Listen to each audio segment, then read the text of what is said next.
semuanya, perkenalkan nama saya Aneta Gunawan, faculty member dari BINUS Business School Undergraduate Program. Nah teman-teman, pada video kali ini kita akan melanjutkan topik bahasan dari topik-topik sebelumnya mengenai sustainability marketing. Nah pada topik ke-9 ini kita akan bahas mengenai sustainability and consumption.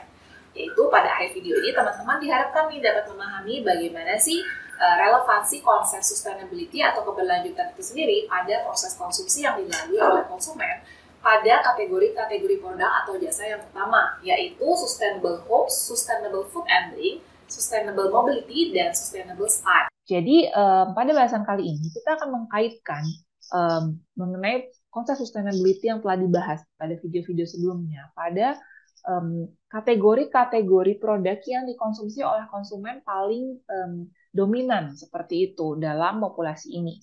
Sehingga kalau bisa kita lihat pada outline yang ada, homes atau rumah, kemudian food and drink, makanan, minuman, mobility, transportasi, kemudian style, itu bicara mengenai fashion, pakaian. Itu adalah hal yang paling banyak mungkin dikonsumsi oleh kita semua, yang juga mungkin teman-teman sendiri rasakan seperti itu. Dan pada prakteknya mungkin konsumen sadar atau tidak sadar memberikan kontribusi terhadap sustainability secara global melalui konsumsi kategori-kategori produk ini.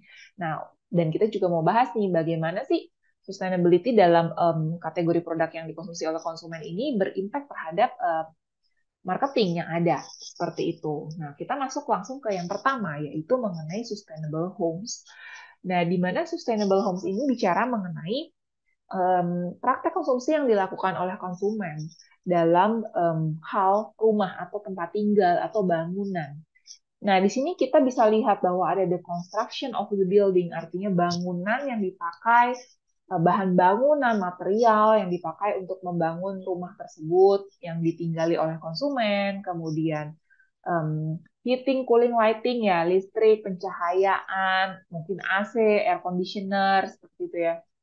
Kemudian energy using devices, alat-alat yang dipakai untuk mengkonsumsi energi, ya ini bicara listrik, air, ya household water use, kemudian household waste management, bagaimana rumah atau bangunan tersebut mengatur sistem pembuangan sampahnya, kemudian juga maintenance of the building, ya mungkin dilakukan renovasi sehingga memerlukan cat dan sebagainya, dan hal itu pun ada limbahnya, dan kemudian yang terakhir juga home furnishing, artinya perabot-perabot yang dipakai pada rumah tangga. Nah, hal ini kalau kita perhatikan lebih jauh, itu terdapat pilihan-pilihan bagi konsumen untuk bisa memilih bahan-bahan serta produk-produk yang dipakai dalam rumahnya. Itu apakah produk-produk yang dipakai tersebut membawa dampak yang burukkah untuk lingkungan seperti itu. Terutama misalnya pembuangan sampah gitu ya, sistem pembuangan sampahnya seperti apa. Nah, mungkin contohnya juga sekarang mungkin di beberapa perumahan, terutama di kota-kota besar, juga sudah dipraktekkan seperti itu ya. Mungkin bagaimana pembuangan sampah dipisah antara sampah kering, sampah basah, kemudian juga mungkin kategori yang lebih rinci lagi supaya nantinya pembuangan sampah ini bisa diatur untuk bisa lebih mencegah kerusakan lingkungan yang ada.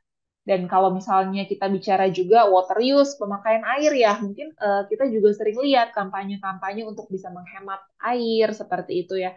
Nah, ini juga dimaksudkan untuk bisa memelihara kelestarian lingkungan dan yang berkaitan dengan sustainability ini sendiri. Begitupun misalnya home furnishing, furniture-furniture yang kita pakai, perabot-perabot rumah seperti itu ya. Nah, itu apakah memang dibuat dari bahan-bahan yang merusak lingkungan atau tidak, atau justru sebaliknya. Kemudian nanti kalau sudah selesai dipakai, produk tersebut biasanya kita buang, itu kemudian merusak lingkungan tidak. Nah, hal-hal seperti inilah yang menjadi sorotan dalam konteks sustainable homes yang dilakukan oleh konsumen. Nah, kemudian yang berikutnya sustainable food and drink. Nah, ini teman-teman pasti semuanya juga melakukan ya, konsumsi makanan dan minuman itu sangat-sangatlah sehari-hari seperti itu ya. Nah, dari konsumsi makanan minuman yang kita lakukan sebagai konsumen, itu juga sangat berkaitan erat dampaknya terhadap sustainability itu sendiri. Nah, ada beberapa isu nih yang terkait dengan sustainable food and drink. Yang pertama, diinisiasi mengenai pengurangan konsumsi meat products atau produk-produk daging. Mengapa? Ternyata konsumsi produk daging ini berkontribusi terhadap perubahan iklim. Nah, jadi sebagai konsumen itu kalau dari pihak yang pro terhadap sustainability itu akan mengurangi konsumsi daging karena impact-nya untuk lingkungan. Nah, kemudian yang kedua misalnya memilih produk-produk organik dan kemudian mungkin dari petani-petani lokal ya. Nah, itu juga dilakukan untuk mencegah dampak buruk yang lebih buruk untuk lingkungan ya. Karena efeknya akan ya lebih baik untuk lingkungan ketika kita memakai produk organik, kemudian dari petani-petani lokal, ya seperti itu. Dan sekarang sudah mulai banyak digaungkan dan mulai semakin banyak konsumen yang aware akan hal tersebut. Dan kemudian contohnya juga um, memanfaatkan apa namanya sisa sampah. Nah, misalnya sisa-sisa sampah makanan, sisa-sisa sampah minuman, itu juga dimanfaatkan bagaimana supaya bisa dikurangi gitu ya. Jadi nggak terlalu banyak kalau kita makan kemudian tidak habis gitu. Atau lagi terlebih kalau misalnya restoran seperti itu ya banyak sekali sampah-sampah makanan minumannya. Dan itu akan dibuang gitu kan efeknya untuk lingkungan. Nah, hal ini bagaimana di manage supaya bisa dikelola nih sisanya begitu kan untuk bisa mengurangi sampah begitu ya. Kemudian juga misalnya eh, apa namanya daur ulang kemasan makanan ya itu kita tahu semua ya. Nah, hal-hal seperti inilah yang berkaitan dengan sustainable food and drink. Kemudian berikutnya yaitu mengenai sustainable mobility, yaitu mengenai penggunaan transportasi. Nah, ini juga mungkin teman-teman apalagi yang mungkin yang tinggal di kota besar seperti Jakarta ya sangat relate ya dengan penggunaan transportasi. Nah, kalau kita bicara apalagi di Jakarta gitu ya, mungkin rata-rata masyarakat yang mungkin kelas ekonomi menengah ke atas itu mungkin satu rumah tuh bisa memiliki 3 sampai 4 mobil ya. Jadi mungkin satu orang itu punya satu mobil, bapaknya sendiri bawa mobil sendiri ke kantor, ibunya punya mobil sendiri gitu ya untuk beraktivitas. Kemudian anaknya yang sudah kuliah bawa mobil sendiri lagi gitu kan. Jadi apa yang terjadi ini kelihatannya ya itu kan haknya masing-masing konsumen ya, ya memang betul. Tapi kalau kita bicara dari konteks sustainable, maka semakin banyak kendaraan yang digunakan, maka semakin banyak pembuangan dari kendaraan tersebut juga kan yang menimbulkan polusi sebenarnya, polusi udara buat lingkungan dan hal ini juga berkaitan dengan sustainability.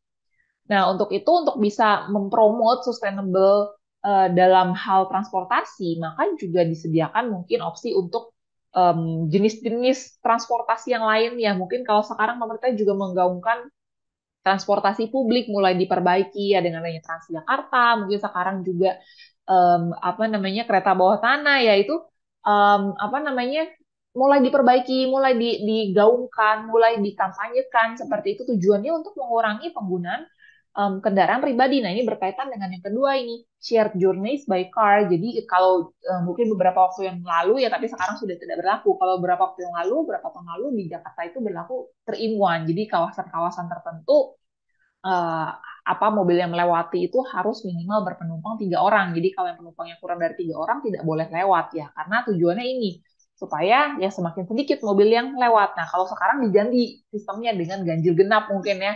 Jadi ya itu, jadi kawasan-kawasan yang padat sekali dikurangi. Nah, namun hal itu kan mungkin memang untuk tujuan utamanya untuk kelancaran lalu lintas ya. Namun di sini kita bicara konteksnya sustainability, ya kembali lagi semakin banyak kendaraan yang digunakan yang ada di jalanan, maka semakin banyak pula polusi udara yang ditimbulkan. Untuk itu, bagaimana mengaturnya supaya hal ini bisa dikurangi.